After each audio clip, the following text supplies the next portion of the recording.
ഗംഗാ ദേവാനാമച്യുതോ യഥാ വൈഷ്ണവാനാം യഥാ ശംഭോ പുരാണാനാമിതം തഥാ ക്ഷേത്രാണാം ജൈവ സർവേഷാം യഥാ കാശീകനുത്തമ തഥാ പുരാണവ്രാതാനാം ശ്രീമദ്ഭാഗവതം ദ്വിജ ശ്രീമദ്ഭാഗവതം പുരാണമമലം യൽ വൈഷ്ണവാനാം പ്രിയം യസ്മിൻ പാർമഹംസ്യമേകമമലം ജ്ഞാനം പരം ഗീയതേ തത്ര ജ്ഞാനവിരാഗ ഭക്തി സഹിതം നിഷ്കർമ്മമാവിഷ്കൃതം സശൃണ്ണൻ വിപണൻ വിചാരണപരോ ഭക്ത്യാ വിമുച്യേന്നര കസ്മേയേന വിഭാസിതോയമതുലോ ജ്ഞാനപ്രദീപ പുന തദ്രൂപേണ ച നാരദായ മുനയേ കൃഷ്ണായ തദ്രൂപിണ യോഗീന്ദ്രായ തദാത്മനാഥ ഭഗവദ്രാതായ കാരുണ്യതസ്തച്യുത്തം വിമലം വിശോകമൃതം സത്യം പരം ധീമഹി. നമസ്തസ്മൈ ഭഗവതേ വാസുദേവായ സാക്ഷിണേ യൈദം കൃപയാ കസ്മൈ വ്യാജചക്ഷേ മുമുക്ഷവേ യോഗീന്ദ്രായ നമസ്തസ്മൈ ശുഗായ ബ്രഹ്മരൂപിണേ സംസാര സർപ്പദിഷ്ടം യോ വിഷ്ണുരാധമമൂമുജൽ ഭവേ ഭവേ യഥാ ഭക്തി പാദയോസ്തവജായതേ തഥാ കുരുഷ്വദേവേശ നാദസ്ത്വം നോ യദ പ്രഭോ നാമ സങ്കീർത്തനം യസ്യ സർവപാപപ്രണാശനം പ്രണാമോ ദുഃഖശമനം തം നമാമി ഹരിം. ഭവേ ഭവേ നാമവതി പാദയോസ്തവജായതേ തഥാ കുരുഷ്വദേവേശ നാദസ്ത്വം നോ യദ പ്രഭോ നാമ സങ്കീർത്തനം യസ്യ സർവപാപപ്രണാശനം പ്രണാമോ ദുഃഖശമനം തം നമാമി ഹരിം പരം. കൃഷ്ണാർപ്പണമസ്തു ഇതി ശ്രീമദ്ഭാഗവതേ മഹാപുരാണേ വൈയാസിക്യാമഷ്ടാദശസാഹസ്യാം പാരമഹംസ്യാം സംഹിതായാം ദ്വാദശേ ത്രയോദശോധ്യായാം സമാപ്തോയം ദ്വാദശസ്കന്ധ ശ്രീമദ്ഭാഗവതം സമാപ്തം. ഹരി ഓം തത്സൽ. നാരായണ നാരായണ നാരായണ നാരായണ നാരായണ നാരായണ നാരായണ നാരായണ നാരായണ നാരായണ. അന്ധക്കരണ സ്മൃതിയോടുകൂടിയിട്ട് ഭഗവാനെ ആശ്രയിക്കാനായി ഞാൻ നേരത്തെ പറഞ്ഞ മന്ത്രത്തെ ദ്വാദശമായിട്ട് 12 സ്കന്ധങ്ങള്, 12 എന്നുള്ളതിന്റെ ആശ്രയം എന്നാണ് 12ാമത്തെ സ്കന്ധത്തിന്റെ ലക്ഷണം. അങ്ങനല്ലാതെ ഒരു ആശ്രയമില്ല എന്നുള്ള ഭാവത്തില് ഞാൻ നേരത്തെ അന്ധക്കരണ ശുദ്ധിക്ക് വേണ്ടി പറഞ്ഞു തന്നതായിട്ടുള്ള മന്ത്രം നമോ ഭഗവതേ തുഭ്യം വാസുദേവായ ധീമഹി പ്രദ്യുമ്നായ അനിരുദ്ധായ നമ സംഘർഷണായ ച. പ്രദ്യുമ്നെയും അനിരുദ്ധനെയും വാസുദേവനെയും സംഘർഷണമൂർത്തിയെയും നമസ്കരിക്കുന്നു എന്ന് അന്ധക്കരണത്തിന്റെ അപ്പന്മാരായിട്ടുള്ള ഈ 4 ദേവന്മാരെയും എന്നും രാവിലെ 12 പ്രാവശ്യം അനുസ്മരിക്കുക. കുട്ടികളെ കൊണ്ടൊക്കെ ഈ മന്ത്രം ചിന്തിക്കുക. 1ാമത്തെ സ്കന്ധത്തില് 5ാമത്തെ അധ്യായത്തില് 37ാമത്തെ ശ്ലോകം, അതിന് ഈ മന്ത്രം കേൾക്കാം. നാരദൻ വ്യാസന് പറഞ്ഞു കൊടുത്ത മന്ത്രമാണ്. നാരദൻ വ്യാസന്റെ ആശ്രമത്തിൽ വന്ന് നാരദ ബ്രഹ്മർഷി പറഞ്ഞ മന്ത്രമാണ് ഈ അന്ധക്കരണ ശുദ്ധിയായിട്ടുള്ള മന്ത്രം. ആ മന്ത്രത്തെ ഉപാസിച്ചുകൊണ്ട് എല്ലാ ഭക്തന്മാർക്കും വീണ്ടും ഭാഗവതത്തെ കേൾക്കാനും ഭാഗവതത്തെ ഉപാസിക്കാനും ഭാഗവതത്തെ മനസ്സിൽ നിറയ്ക്കാനും ശബരീശൻ ധർമ്മശാസ്താവ് അനുഗ്രഹിക്കട്ടെ, ഗുരുവായൂരപ്പൻ അനുഗ്രഹിക്കട്ടെ എന്ന് പ്രാർത്ഥിക്കുന്നു. എല്ലാ ഭക്തജനങ്ങൾക്കും നമസ്കാരം. ഇപ്പോൾ നമ്മൾ ബ്രഹ്മകലശം കൊണ്ട് ഈ വിഗ്രഹവും കൊണ്ട് ഒരു പ്രദക്ഷിണം ചെയ്തു വന്ന് കലശമാടി എല്ലാം ഭഗവാന്റെ പാദത്തിൽ സമർപ്പിക്കും. നീരാഞ്ജനം കൊണ്ടുവരിക. എല്ലാവരും നീരാഞ്ജനം. നീരാഞ്ജനം.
നിവേദിച്ചതായിട്ടുള്ള ബ്രഹ്മകലശം ഭഗവാനെ പ്രതിഷ്ഠ ചെയ്ത് വിദ്യാമണ്ണം അഭിഷേകം നടത്തി ജലാഭിഷേകവും പനിനീരഭിഷേകവും മഞ്ഞളഭിഷേകവും 3 അഭിഷേകവും നടത്തി ഇനി അവിടെ പ്രസന്ന പൂജയാണ്. ഭഗവാനെ പ്രസന്നിപ്പിക്കുന്നതായിട്ടുള്ള പ്രസന്ന പൂജ നിവേദ്യം സമർപ്പിച്ച് ഭഗവാനെ അലങ്കരിച്ച് നിവേദ്യം സമർപ്പിച്ച് നമ്മൾ ദീപാരാധനയോട് കൂടിയിട്ട് യജ്ഞം ഭഗവാന്റെ പാദത്തിങ്കൽ സമർപ്പിക്കും. എത്ര ഭാഗ്യമാണ് കിട്ടിയെന്നുള്ളത് പറയാൻ കഴിയുന്നില്ല. വാക്കുകൾ അങ്ങോട്ട് പുറത്തേക്ക് വരുന്നില്ല. എനിക്ക് ഇപ്പൊ ഈ ഭാഗവത ലോകത്തെങ്കിലും സഞ്ചരിച്ചുകൊണ്ടിരിക്കുന്നതിൽ ആദ്യമായിട്ട് ലഭിച്ച ഒരു അനുഭവമാണിത്. ഒരു ക്ഷേത്രത്തിലെ മേശാന്തി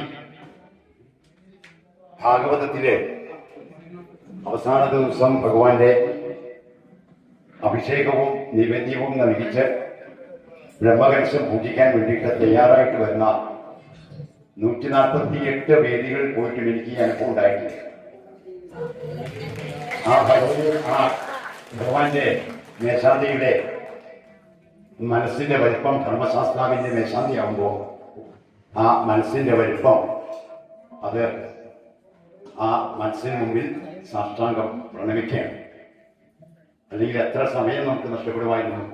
ഇതെല്ലാം കൂടി കൂടിയിട്ട് ഒരാൾ ചെയ്യുമ്പോൾ ചെയ്യാതിരിക്കാൻ പറ്റില്ല. പക്ഷേ അതിനുള്ള ആ സമയത്തേക്ക് വളരെ കൃത്യമായിട്ട് അതിനെ ആ സമയത്ത് വന്ന് അദ്ദേഹത്തിനോടുള്ള സമയത്ത് വന്ന് ഇവിടെ വന്ന് ബ്രഹ്മകലശം നല്ലോണം പൂജിച്ച് പ്രദക്ഷിണം ചെയ്ത് മേളപ്പുറങ്ങളോട് കൂടിയിട്ടുള്ള അഭിഷേകം കഴിഞ്ഞ് ഇരിക്കുന്ന പ്രസന്ന പൂജ ചെയ്തുകൊണ്ടിരിക്കുന്ന സമയത്ത് നമ്മുടെ ഭാഗവതം അവസാനിക്കുന്നില്ല. ഭാഗവതത്തെ ഭഗവാനെ നമ്മുടെ ഉള്ളിൽ നിന്ന് ഭഗവാനെ എങ്ങോട്ട് പോകാൻ കഴിയില്ല, അവസാനിക്കുന്നില്ല എന്ന് ബോധ്യപ്പെടുത്താൻ കൃഷ്ണാവതാരം ചൊല്ലിയിട്ടാണ് നമ്മൾ ദീപാരാധനയോട് കൂടിയിട്ട് ഭാഗവതം മഹാദീപാരാധനയോട് കൂടിയിട്ട് സമർപ്പിക്കുന്നത്.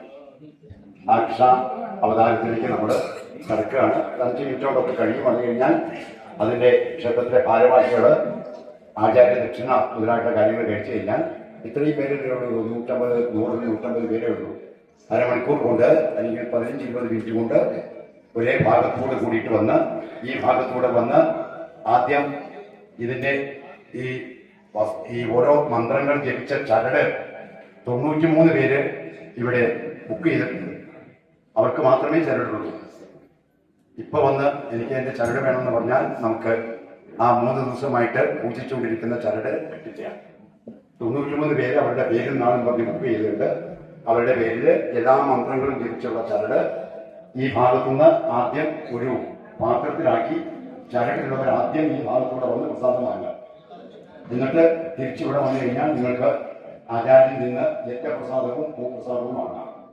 അതിൻ്റെ അപ്പുറത്തേക്ക് പോയി കഴിഞ്ഞാൽ ഇവിടെ നമുക്ക് അവസാനം നിവേദിച്ചതായിട്ടുള്ള ആ തേൻ നിവേദിച്ചതിന്റെ തേനിന്റെ പ്രസാദവും വാങ്ങി അങ്ങനെ ഊണ് കഴിക്കാൻ വേണ്ടിയിട്ടാണ് പോവാം കേട്ടോ. ഒറ്റ വരികൾ ഇങ്ങനെ മാത്രമേ വരാൻ പാടുള്ളൂ. ആദ്യം വരുന്നവര് ചരട് ചീട്ട് ചെയ്തവർ ആദ്യം വരണം. അവര് ചരട് വാങ്ങാൻ വിടുന്ന തിരിച്ചിങ്ങോട്ട് വന്ന് എന്റെ കയ്യിൽ നിന്ന് യജ്ഞപ്രസാദം വാങ്ങാം. യജ്ഞപ്രസാദം എന്ന് പറഞ്ഞ് നമ്മള്